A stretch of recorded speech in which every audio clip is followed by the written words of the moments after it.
619.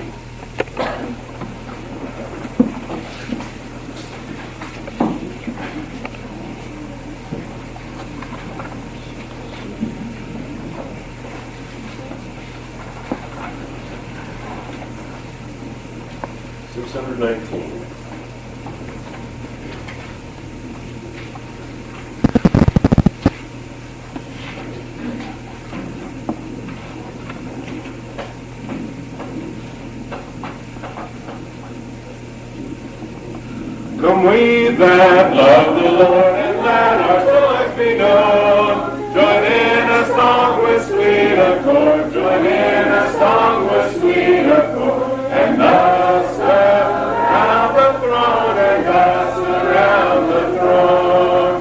We're marching to Zion, beautiful, beautiful Zion. We're marching upward to Zion, the beautiful city of God. Let those refuse to sing who never knew our God, but children of the heavenly King, but children of the heavenly King, may speak their joys abroad, may speak their joys abroad. We're marching to Zion, beautiful, beautiful Zion. We're marching upward to Zion, the beautiful city of God. The hill of Zion yields 1,000 sacred sweets. Before we reach the heavenly field, before we reach the heavenly field, so walk the golden streets, so walk the golden streets. We're marching to Zion, beautiful, beautiful Zion. We're marching upward to Zion, the beautiful city of God. Then let our songs abound and every tear be dry. We're marching through Emmanuel's ground. We're marching through Emmanuel's ground to fairer worlds on high, to fairer worlds on high. We're marching to Zion, beautiful, beautiful Zion. We're marching upward to Zion, the beautiful city of God.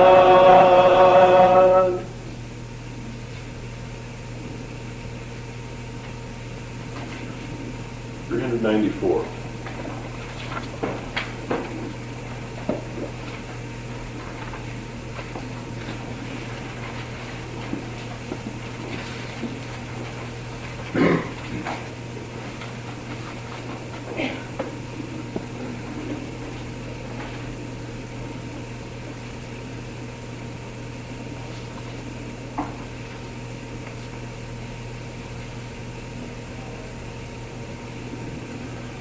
Oh, listen to a wondrous story, counted once among the lost. Yet one came down from heaven's glory, saving us at awful cost.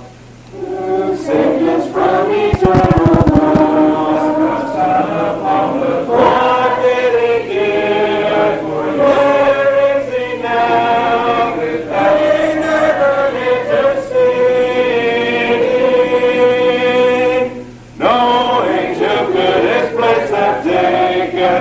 Highest of the high, though he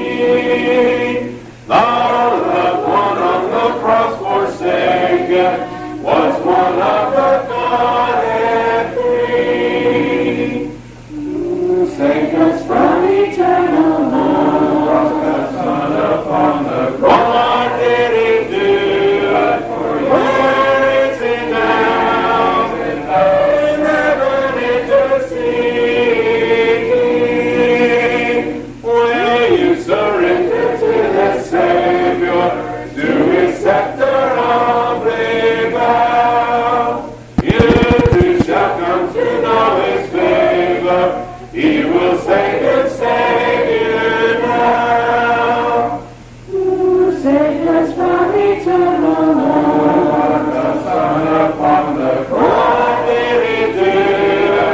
Where is he now? Let heaven intercede.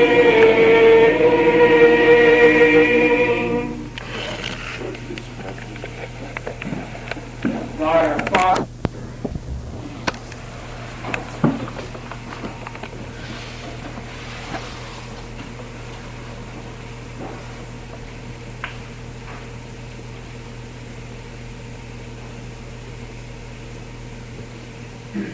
The kingdom of heaven is like a grain of mustard, which a man took and sowed in his field, which indeed is the least of all seeds.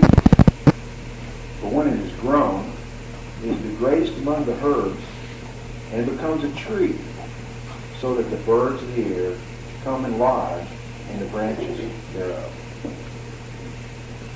The kingdom of heaven is likened to a man which sowed good seed in his field.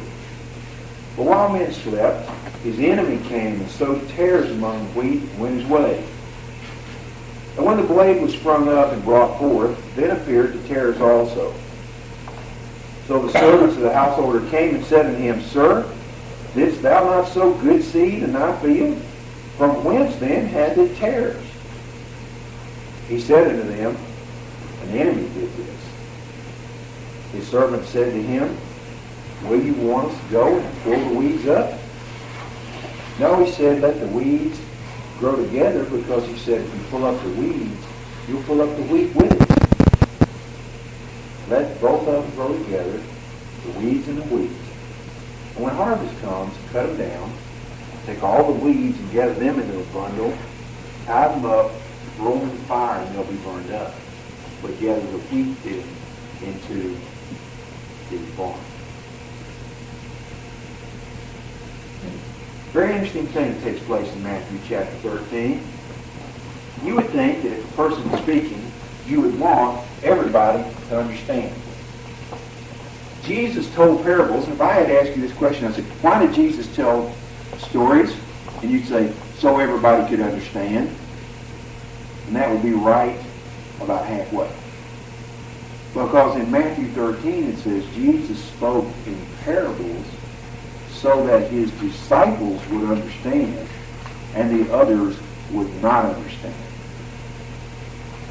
I've been to camp on 10 years now, and I come and occasionally, like I teach a class, and when I go away, there's some people go away and like somebody said to me today, man, somebody just woke me up at the end of the class and I'm a little confused here. Which way we're going, you know?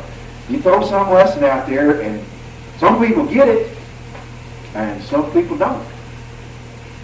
Now, Jesus, he said, spoke in parables, and the reason why at this point in Matthew 13 was that he wanted his disciples to understand, and he didn't want everybody else to understand, because their hearts were hard.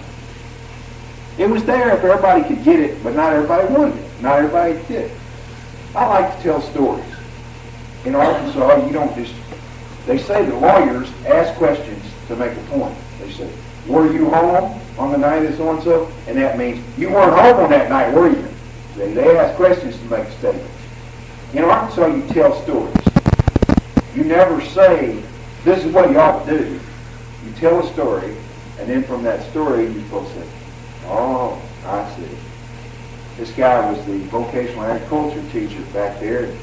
He never told me anything directly. He told me stories. And every once in a while, I wouldn't get the point. And I'd say to him, okay, now that's a real good story, but what is it I'm supposed to not do? He'd say, don't cut your finger off. And I said, oh, I get it. I get what you're trying to tell me here now. Now, he tells stories. Now, Jesus told stories, and it's constantly amazing to me how many things in the Bible you have to really be a farmer to understand some of these things. Like we're talking about stewardship. We're talking about a lot of these things. And so today this is lost a little bit on all of us. Now, interesting thing is that this year we got our tiller fixed and we're kind of like planting a garden. That's kind of exciting. We really don't do that. And actually, Ben's the main genius behind this garden planting and the power behind the tiller and all this kind of stuff. But we've been having a good time and people do different things. And something kind of interesting came about. And here's what I want to tell you. The first thing I want to talk to you today. I want to talk about two things. I want to talk about gardens and youth groups. Now, a lot of people think that the reason why Jesus told these parables, and he said he wanted for disciples, was that maybe the disciples by this time, we always think that when Jesus spoke that there were great crowds of people everywhere. And sometimes that's many, many times true. Because Jesus tells these parables, and sometimes when he said things, he'd go out and he'd have to get in the boat and push off from the lake because all the people would be around. And sometimes he'd get in the boat and he'd go across the lake, and when he got on the other side of the lake, all the people would have walked around till he met him. And there would be great crowds of people there. But there were times when Jesus began to think that the only reason people followed him is because he gave them food and he told them things, and sometimes they would all go away, especially when he told them hard things. And Jesus said to him one time, to the disciples, he turned to the disciples, he said, will you also go away? Who answered?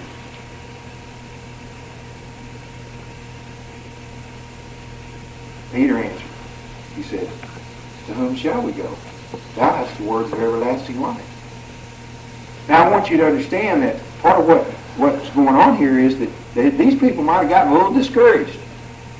They might have got a little bit shook up. They might have said, this thing's not growing right. We go out and preach and everybody doesn't listen to us. Everybody doesn't do things. And so Jesus had some things. He's been telling about the kingdom of heaven that's going to take over everything.